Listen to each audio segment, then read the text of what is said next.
ও আমাদের ক্লাসের না? হ্যাঁ, ক্যান্টিনে একজন ফ্রি ফুড দিয়ে গেল, ক্লাস শেষে দুজন নোট ফটোকপি করে দিয়ে গেল, আর ও তো এদিকে ফিরেও তাকাচ্ছেন। ওরা মেয়েদের মতো না, 3-4 দিন ক্লাস করে যা মনে হচ্ছে ওর দ্বারা এইসব সম্ভব না। ডিফারেন্ট।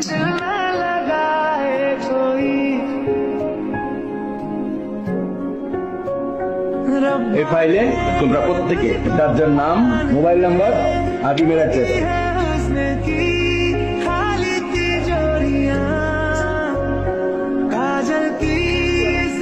কলকে দিব? কল দিয়ে কি বলবো? এত কিছু ভেবে কিছুই হবে না, কল দিব। হ্যালো,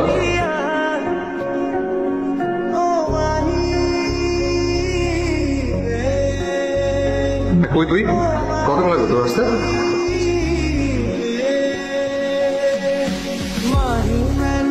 হ্যালো হ্যালো, আমি কে বলছেন? আমি চক্ষু হাসপাতাল থেকে বলছি। আপনার নাকি চোখে সমস্যা আছে? না তো, আমার কোনো চোখের সমস্যা নেই। আছে আছে, টুক ডানে বামে তাকায়, শুধু উপরে আর নিচে তাকায়। আপনি দয়া করে ফাজলামিটা বন্ধ করে বলবেন যে কে আপনি, কাকে চাচ্ছেন?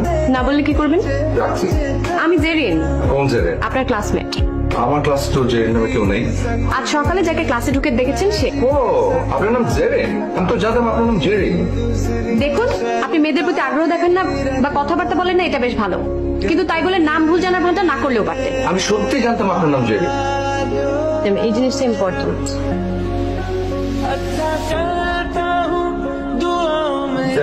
সরি। কিসের জন্য? আপনার রাগের পেছনের কারণটার জন্য। আপনার তো কোনো দোষ নেই, তো আপনাকে সরি বলতে হবে না। আমি সত্যি জানতাম আপনার নাম জেরি। এই নামটাও তো সুন্দর। শেষবারের মতো সরি বললাম। জেরি? আপনি কাল আমাকে আবার জেরি বলে রেখেছেন কেন? তাই আমার তো মনে পড়ছে না। আমার কাছে প্রমাণ আছে, স্ক্রিনশট। ফ্রেন্ডস,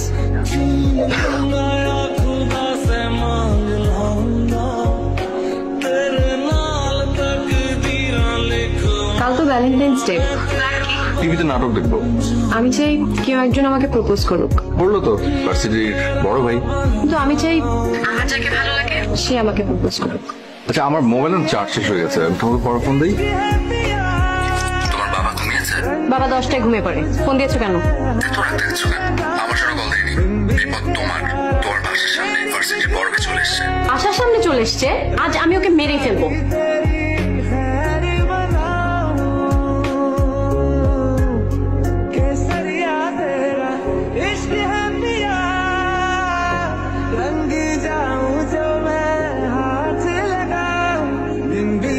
কি হয়েছে? বাবা আমার বিয়ে ঠিক করে ফেলেছে।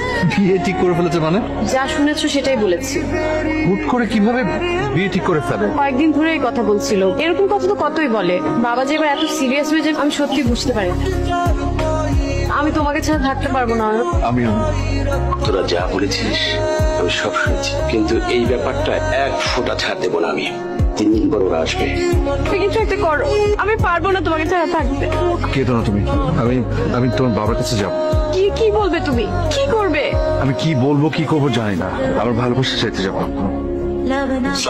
ওয়ালাইকুম সালাম। কে দিব? জেরিনের ক্লাসমেট। আমার কিছু কথা ছিল, কথাগুলো আসলে আপনার সাথে। আমি আর জেরিন শুধু বন্ধু না, আমরা দুজনকে। স্টপ, পরের শব্দটা মুখে আনবে না। প্লিজ বিয়েটা বন্ধ করুন। আমরা দুজনই খুব কষ্ট থাকবো। একটা জীবন, শুধু 3টা বছর সময় দিন আমাকে। দেখো ছেলে, 3টি বছর কেন, আমি তোমাকে 3 মাসও সময় দিব। কারণ আমি যে ধরনের পাত্র খুঁজছিলাম সে ধরনের পাত্রই খুঁজে পেয়েছি। ছেলে পাইলট, ছেলে হিসেবে ভালো, 3 লক্ষ টাকা বেতন পায়। তুমি তো এখন সেকেন্ড ইয়ারে পড়ছো, পড়াশোনা শেষ করতে তোমার আরো 3 বছর লাগবে। তারপর 1 বছর চাকরি খুঁজবে, 20,000 টাকা বেতন। নিজেই পারো। কেন নয়ন, আমার কাছে কিছু টাকা আছে, গয়নাও আছে। আমরা কালই পালিয়ে যাব। পারবে না আমাকে নিয়ে পালাতে? আমি কি তোমাকে ভালো রাখতে পারবো? তুমি যেভাবে রাখবে আমি সেভাবে ভালো থাকবো। বাবা, নিজের কথা না ভেবে সারাটা জীবন আমাদের দিয়ে গেল, ভুলে যাস না এসব।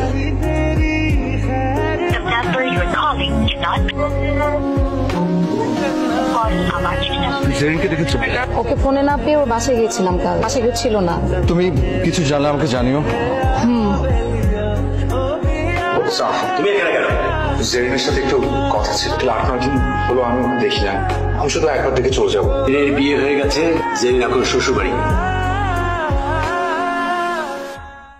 হ্যাঁ জানতাম, জেরিন তোমাকে জানাতে নিষেধ করেছিল। তুমি জেরিনের শ্বশুরের ঠিকানাটা আমাকে দিতে পারবে? আমি ওকে অনেকদিন দেখি না, দূর থেকে শুধু একটু দেখে চলে আসবো। আমি তো ওকে হারিয়ে ফেলেছি।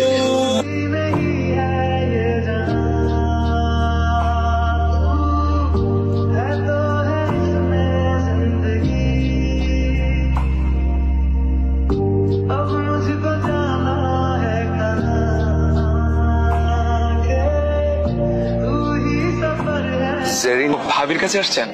না, ভাবি তো বাসেন, আপনি জানেন না? সিঙ্গাপুর এয়ারলাইন্স একটা চাকরি হয়েছে, দ্যাটস ওয়াই ভাবি এবং ভাইয়া দুজনেই 2 বছরের জন্য সিঙ্গাপুরে চলে গেছে।